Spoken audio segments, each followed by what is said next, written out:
नमस्कार, आप देख रहे हैं जन टीवी और मैं आपके साथ आकांक्षा पारिक। खबरों की शुरुआत से पहले एक नजर हेडलाइंस पर।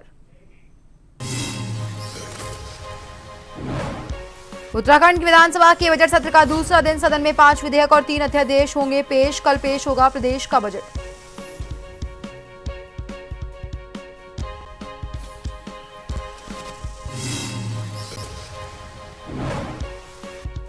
मुख्यमंत्री पुष्कर सिंह धामी की अध्यक्षता में कैबिनेट बैठक। विधानसभा स्थित मुख्यमंत्री कार्यालय में बैठक। भू कानून को लेकर लिया जा सकता है बड़ा फैसला।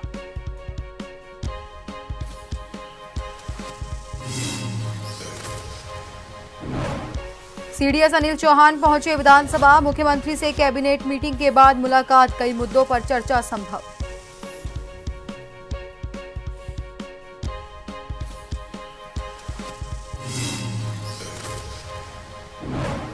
ज्ञानेश कुमार ने चीफ इलेक्शन कमिश्नर का संभाला पद। जनवरी 2029 तक रहेगा कार्यकाल। इस दौरान 20 राज्य, 1 केंद्र शासित प्रदेश में इलेक्शन।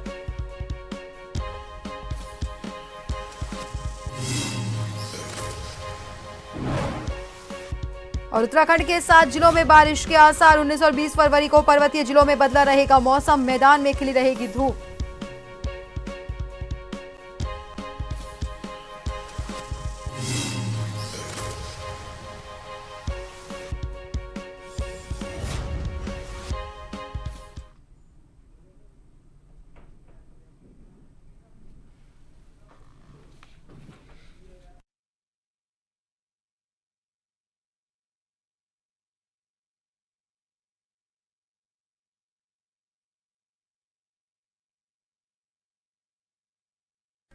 उत्तराखंड विधानसभा के बजट सत्र का दूसरा दिन आज है। सदन में 5 विधेयक जबकि 3 अध्यादेश पेश होंगे। उत्तराखंड नगर निकायों और प्राधिकरणों हेतु विशेष प्रावधान संशोधन विधेयक। उत्तराखंड निक्षेपक जमाकर्ता हित संरक्षण। वित्तीय अधिष्ठानों में निरसन विधेयक। उत्तराखंड राज्य विधानसभा सदस्यों की उपलब्धियां और पेंशन संशोधन विधेयक। उत्तराखंड निरसन विधेयक। उत्तराखंड नगर और ग्राम नियोजन विकास संशोधन विधेयक को सदन के पटल पर रखा जाएगा। इसके अलावा सरकार 3 अध्यादेश भी सदन में पेश करेंगी।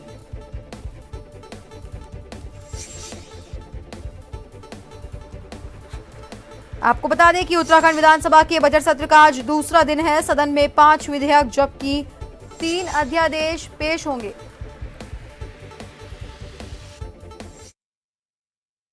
खबर पर ज्यादा जानकारी के लिए हमारे साथ हमारे सहयोगी हिमांशु बरमोला फोन लाइन पर जुड़े हुए हैं। हिमांशु, आज उत्तराखंड में बजट सत्र का दूसरा दिन है जहां पर आज 5 विधेयक जबकि 3 अध्यादेश पेश किए जाएंगे, तो इनके बारे में क्या जानकारी और कौन कौन से विधेयक और अध्यादेश होंगे?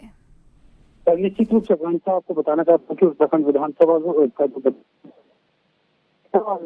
पटल पर तकरीबन जो है 5 विधेयक रखे जाएंगे और जबकि 3 विधेयकों की बात कर ली जाए तो उत्तराखंड नगर निकाय और प्राधिकरण विशेष प्रावधान विधेयक आज सदन पर रखा जा सकता है। इसके साथ ही साथ जो उत्तराखंड निक्षेपक हित संरक्षण जो विधेयक है उसे भी सदन के पटल पर रखा जा सकता है। चाहे राज्य विधानसभा के सदस्यों की जो उपलब्धियां हैं और पेंशन संशोधन के मामले का जो विधेयक है उसको भी सदन के पटल पर रखा जा सकता है। इसके साथ ही साथ उत्तराखंड नगर एवं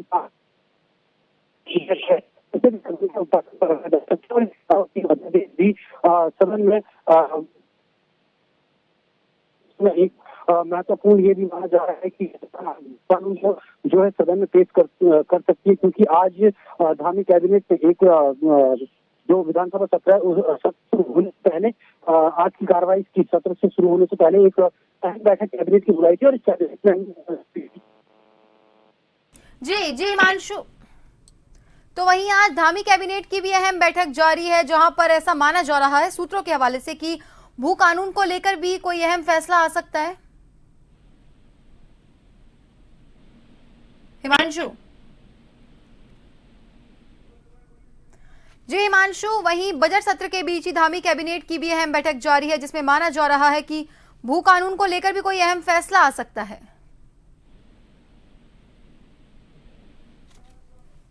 जी बहुत बहुत धन्यवाद हिमांशु तमाम जानकारी के लिए और हमसे जुड़ने के लिए।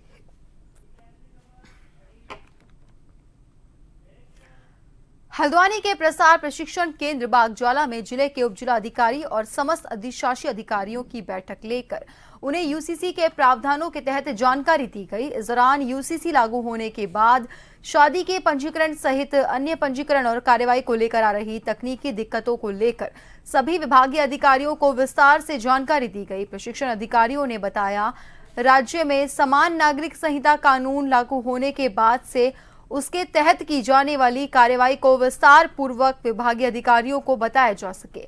इस उद्देश्य से इस प्रशिक्षण शिविर का आयोजन किया गया था।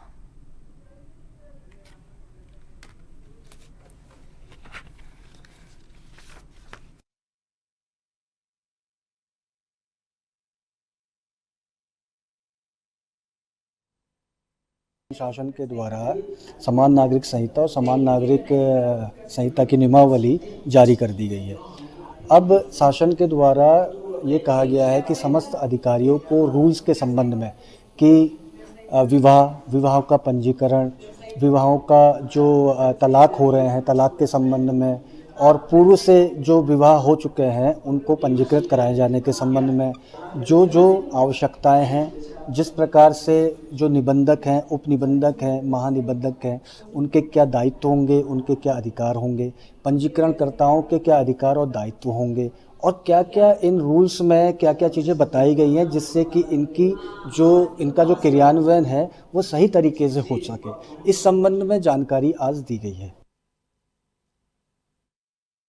हल्द्वानी में मेयर गजराज बिष्ट लगातार ताबड़तोड़ एक्शन में जुटे हुए हैं। मंगलवार को भी गजराज सिंह ने मंगल पड़ाव मछली बाजार और वर्कशॉप लाइन में नगर निगम की खाली पड़ी जमीनों का स्थलीय निरीक्षण किया। इस दौरान नगर आयुक्त ऋचा सिंह और सहायक नगर आयुक्त गणेश भट्ट सहित नगर निगम की टीम मौजूद रही। इस दौरान नगर निगम क्षेत्र में खाली पड़ी जमीनों, फड़ बाजार, पार्किंग और गोदाम सहित अन्य जनहित के कार्यों को करने के निर्देश दिए। साथ ही मीडिया से बात करते हुए मेयर गजराज बिष्ट ने बताया, नगर निगम की आय बढ़ाने और जनता को सुविधा पहुंचाने की दृष्टि से लगातार निरीक्षण किए जा रहे हैं। साथ ही हल्द्वानी को सुंदर और सुसज्जित हल्द्वानी बनाने के लिए अतिक्रमण हटाने का अभियान भी लगातार जारी है। दोनों तरफ सोच रहा हूँ, जनता की तरफ भी और निगम की तरफ भी। निगम की आय बढ़ेगी तो जनता के लिए सुविधाएं हम ज़्यादा बढ़ा सकते हैं। अभी शहर के अंदर हम वेंडर जोन भी देख रहे हैं, कहीं पर हम मार्केटिंग कॉम्प्लेक्स बना सकते हैं, उसको भी देख रहे हैं ताकि निगम की आय बढ़े। मैं समझता हूँ कि हल्द्वानी के लिए सारी चीज़ें सुव्यवस्थित हो जाएं। जहाँ तक अतिक्रमण का सवाल है, मैं लगातार कहते आ रहा हूँ कि हल्द्वानी को सुंदर बनाना है, सुरक्षित बनाना है और विकसित बनाना है। तो हल्द्वानी के इन तीनों कामों के लिए मैं जनता का भी सहयोग चाहता हूँ, पत्रकारों को भी सहयोग चाहता हूँ। मैं समझता हूँ जो इस हल्द्वानी की जनता है, आम सब लोग हैं, ये हम सब की हल्द्वानी है, हम सब लोगों की हल्द्वानी है। तो हम सब लोग प्रयास करेंगे तो निश्चित रूप से हल्द्वानी अच्छी बनेगी, सुंदर बनेगी।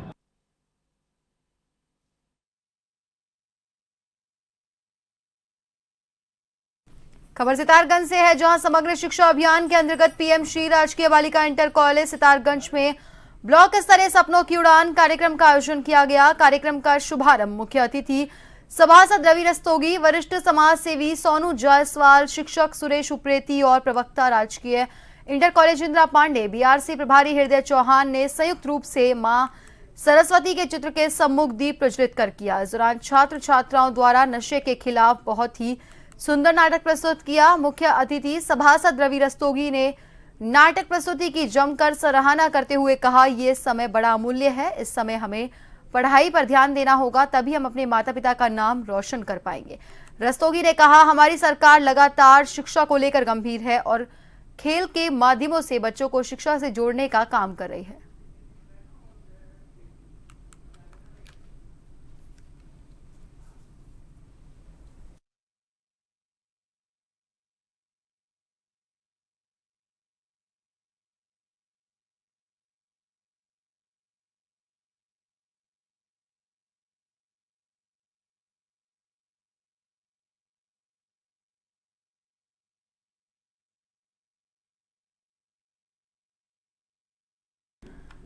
सितारगंज में मंडलायुक्त दीपक रावत ने उपजिलाधिकारी कार्यालय और तहसील कार्यालय का निरीक्षण किया। निरीक्षण के दौरान मंडलायुक्त ने एसडीएम न्यायालय में वादों की जानकारी देते हुए पुराने वादों को त्वरित तारीखें लगाकर निस्तारित करने के निर्देश दिए और कहा, सरकार और राजस्व परिषद के आदेश हैं, वादों का त्वरित निस्तारण कर सभी को सुलभ न्याय मिल सके। न्यायालय में 65 पुराने वाद लंबित हैं, जिन्हें त्वरित गति से निस्तारित करने के निर्देश दिए गए।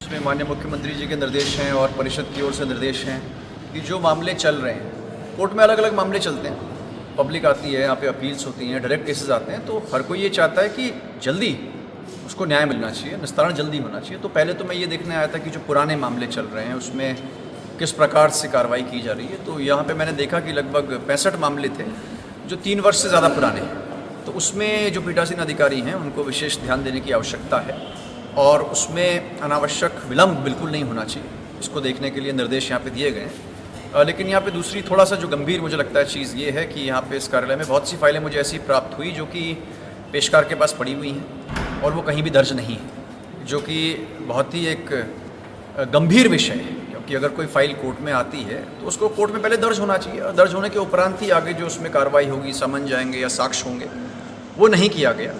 और भी जो कमियां यहाँ पे मिली हैं वो मैं एक विस्तृत। और इस वक्त की बड़ी और अहम जानकारी सामने आते हुए जयपुर से, जहां सीएम भजनलाल शर्मा राजस्थान में विधानसभा भवन पहुंचे हैं। आपको बता दें कि आज प्रदेश का बजट पेश होगा और ऐसे में मिनिस्टर्स विधानसभा पहुंच रहे हैं। वहीं अब सीएम भजनलाल शर्मा भी पहुंचे हैं विधानसभा, जहां पर आज राजस्थान का बजट सत्र में बजट पेश किया जाएगा। सीधी तस्वीरें आपको जयपुर से दिखाते हुए वित्त मंत्री दिया कुमारी आज बजट पेश करेंगी। आप देख सकते हैं तस्वीरों में किस तरह से सीएम भजनलाल शर्मा का स्वागत करने के लिए वहां पर लोग मौजूद हैं। उनके साथ डिप्टी सीएम प्रेमचंद बैरवा भी मौजूद हैं।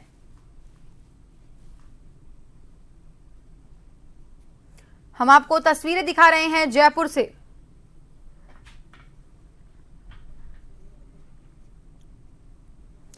बता दें, वित्त मंत्री दिया कुमारी आज बजट पेश करेंगी।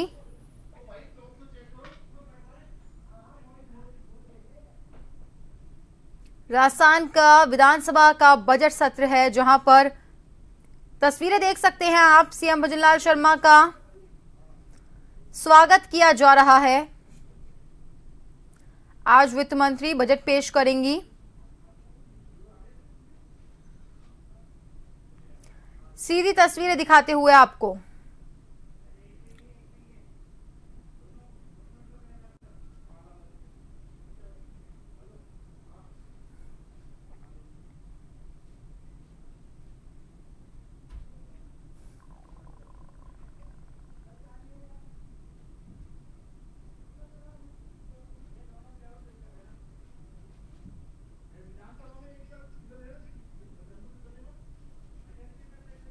हम आपको सीधी तस्वीरें दिखा रहे हैं, जहां सीएम भजनलाल शर्मा पहुंचे हैं।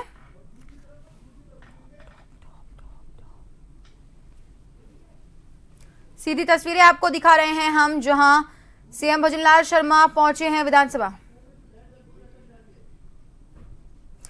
तो वहीं हम आपको दूसरी तस्वीरें दिखा रहे हैं, जहां पर कांग्रेस विधायक दल की बैठक जारी है। आपको बता दें कि नेता प्रतिपक्ष टीकाराम जूली इस बैठक की अध्यक्षता कर रहे हैं, जहां विधानसभा के नापक्ष लॉबी में ये बैठक जारी है। आपको बता दें कि बजट से पहले विपक्ष रणनीति तैयार कर रहा है, ये कह सकते हैं, जहां कांग्रेस की इस बैठक की अध्यक्षता नेता प्रतिपक्ष टीकाराम जूली कर रहे हैं। उनके साथ पीसीसी चीफ डोटासरा भी मौजूद हैं।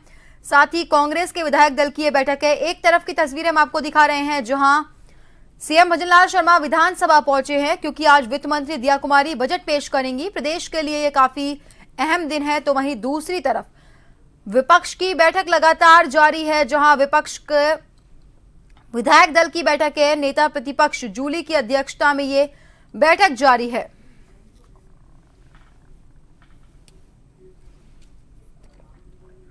हम आपको तस्वीरें दिखा रहे हैं इस वक्त की राजस्थान विधानसभा से। तस्वीरों में देख सकते हैं सीएम भजनलाल शर्मा के साथ डिप्टी सीएम प्रेमचंद बैरवा भी मौजूद रहे उन्होंने उनका स्वागत किया। कुछ समय पहले हमने आपको तस्वीरें दिखाई थी जब वित्त मंत्री दिया कुमारी विधानसभा पहुंची थी। उनके बाद deputy CM doctor Premchand Bairwa पहुंचे थे विधानसभा। साथ ही शिक्षा मंत्री मदन दिलावर भी विधानसभा पहुंचे और अब सीएम भजनलाल शर्मा पहुंचे हैं। तो वहीं दूसरी तरफ विधानसभा की नापक्ष लॉबी में विपक्ष की बैठक जारी है। विपक्ष के विधायक दल, कांग्रेस के विधायक दल की यह बैठक जारी है। इस बैठक की अध्यक्षता नेता प्रतिपक्ष टीकाराम जूली कर रहे हैं।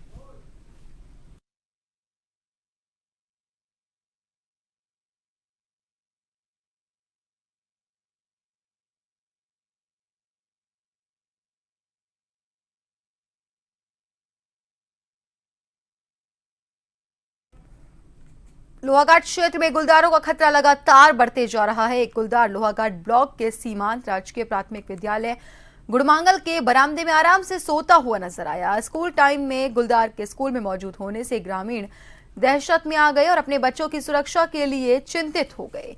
विद्यालय के शिक्षक शैलेंद्र वर्मा ने बताया, सुबह गुलदार स्कूल के बरामदे में सोया हुआ था और विद्यालय में बच्चों के आने का समय हो चुका था। वर्मा ने कहा, गनीमत रही कि दूध लाने वाले ग्रामीणों की नजर स्कूल में सोए हुए गुलदार पर पड़ी, जिसके बाद तुरंत उनके द्वारा स्कूल आ रहे बच्चों को गांव में रोका गया, अन्यथा हादसा हो सकता था। हालांकि शोर मचाने पर गुलदार किसी तरह जंगल की ओर भाग गया। 1988 बैच के आईएएस अधिकारी ज्ञानेश कुमार ने आज सुबह देश के 26वें चीफ इलेक्शन कमिश्नर का पदभार संभाला। नए कानून के तहत नियुक्त होने वाले वो पहले सीईसी हैं। उनका कार्यकाल 26 जनवरी 2029 तक रहेगा। तो वहीं इससे पहले के सीईसी पद पर रहे राजीव कुमार 18 फरवरी को रिटायर हुए थे। ज्ञानेश कुमार के 4 साल के कार्यकाल के दौरान 20 राज्य और 1 केंद्र शासित प्रदेश पुडुचेरी में चुनाव होंगे। शुरुआत बिहार से होगी और अंतिम चुनाव मिजोरम में होगा। ज्ञानेश कुमार के अलावा विवेक जोशी को चुनाव आयुक्त नियुक्त किया गया है।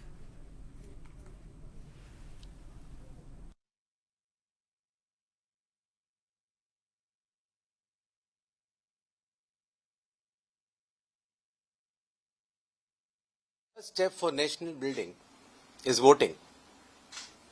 Therefore, every citizen of India who has completed 18 years of age should become an elector and should always vote.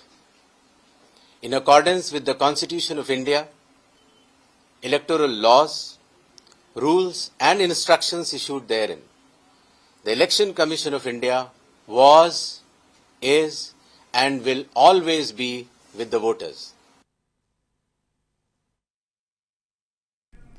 और फिलहाल के लिए बुलेटिन में इतना ही। बने रहिए जन टीवी के साथ। नमस्कार।